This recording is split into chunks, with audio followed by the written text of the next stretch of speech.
Ave Maria. Welcome back, everybody. Today is day 21, and we are focusing on the call to holiness. So yesterday, Sister Lucia referred to Our Lady Mount Carmel in an apparition. She gave an interpretation of it, and now she gives a different interpretation of it. Sister Lucia writes, one can discern another meaning in the apparition of Our Lady of Mount Carmel, namely the call to holiness. Mary is for each one of us the model of the most perfect holiness to which a human being can aspire in this poor land of exile. In the Second Vatican Council documents, maybe you've heard this term, the universal call to holiness. And that just means that we can all grow in deep union with Jesus, that we can all be a great saint if we want to be, that the grace is available to all. Sometimes we think of this and we think it's out of reach. I think a lot of people feel like it's impossible to become holy. Yeah. That they have to be Mother Teresa, or they have to be, Saint Catherine of Siena, or have to have the stigmata, or be bilocating. Yeah, and typically most of us aren't doing that. Not in this house. It's not in this house. So we think sainthood is out of reach. Holiness is out of reach. Not true. Holiness is in reach for every single person because that is God's will. So what we want to do in this session is just make this really simple. How can we grow in holiness? We call it 3 principles of sainthood. Now, we do a whole talk in this. We're going to try and condense it in 5 minutes. We'll do our best. But here we go. Sainthood is now. Sometimes when I'm speaking to a group of people, I'll ask them, what is the most important moment of your life? And we'll brainstorm different ideas. But really, the most important moment of our life is the present moment, because that's all we got. Yes. Go ahead. Oh, and I was just going to say, because a lot of us, we fight our current circumstance, whether it's the job that we're in, or whether it's the fact that I don't want to change this diaper, or, that I'm at a red light, or that there's a line up to get into the store, or whatever it is. We're continuously fighting our circumstance. Yeah, that moment that we find ourselves in, we often say no to it because we want a different moment. We want a different experience. We want it to be easier. But God's grace is in the present moment. And if we don't accept the present moment as it comes to us, it's like the grace slips through our fingers. So how can we open our hearts to the grace of the present moment? Because that's where we meet God. Let's go through 5 words that always keep us in God's will in the present moment. Here we go. Do the next loving thing. Do the next loving thing.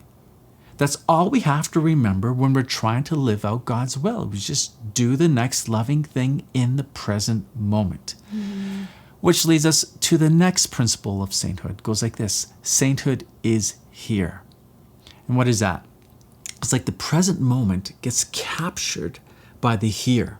So once we recognize the most important moment of our life as the present moment, then we stop and we look around and we ask ourselves this very important question. What are my duties in my current state of life? And then we go to step 1. Do the next loving thing.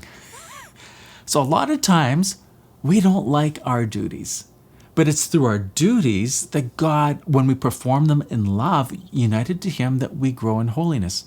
Now, right before we turn on the cameras, you had a duty, Janelle, that you had to do that took you away from trying to do third take of these videos. Right. That's okay. It was just basically what happened was our daughter, who is 7 months old, just required her mother. She needed her diaper changed, she needed to be fed, and needed to be put to bed. And I came back down and I was like, sorry, just dealing with the duty of the moment.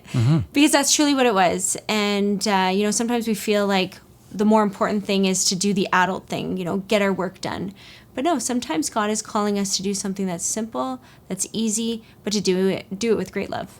And in fact, when we neglect the duties of our current state of life, we can't grow in holiness. Because that's one of the primary ways that we grow in union with Jesus, other than the sacraments. So we must embrace our here, the duties that we find in our current state of life. So you might ask yourself this question, what are your duties right now? A single person's duties is different than a married person's. A widowed, different than a priest or religious. Priest or religious. Those who have children in the home, different than those who do not have children in the home. That's right. But we cannot neglect our duties. They're so important. When we do them with love, united with Jesus, we grow in union with him. Which leads us to the last principle of sainthood, and it goes like this: sainthood is for all. And that means exactly what it means, that we can all become a great saint if we want to be. But if we don't become a saint, it's not God's fault. Because it is God's will for each one of us to grow in deep union with him.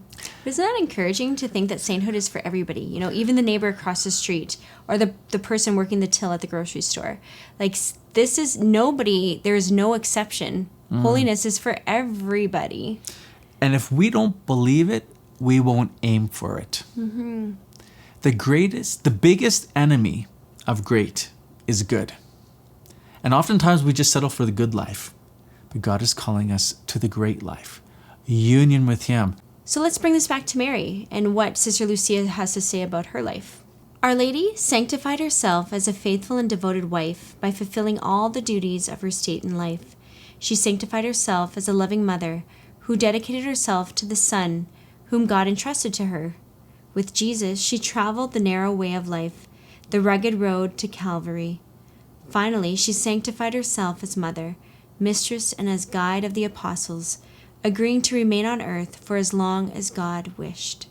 There's a few things that stand out to me in that quote. The part at the very end where she says that Mary, was okay with staying on earth for as long as God wished for her. And right now we're actually reading a book to our children about Fatima and the children of Fatima, and how Sister Lucia was so disappointed that Francesco and Jacinta got to leave this earth and go to heaven before her. And yet she saw this as a gift, in a way, to be on earth and an opportunity for more acts of penance, but also to spread the message of the Immaculate Heart. And it just talks about her conversations with Jacinta and how Jacinta was like, Lucia, you get to stay longer. You get to help spread the beauty of Our Lady and teach people about heaven. Anyhow, it was just really special. So here's a great example of Sister Lucia accepting her here. She embraced it. And Our Lady, the perfect model of one who accepted her here and her now. So when we struggle with that, then what do? We entrust ourselves to Our Lady, who can obtain this grace of faithfulness for us. So friends, please pray along with us the Rosary, Our Lady of Fatima. Pray for us. Hey, thanks for watching. Can we share our dream with you? We want to reach millions of people by sharing the beauty of the Catholic faith to a hurting world. And we want to do this by keeping all future content free, accessible, and shareable, just like the video you saw. But we can't do this without you. Would you please consider supporting us on a monthly basis by joining our Patreon team? To partner with us, click the link at the end of this video or in the description. Thank you for your consideration.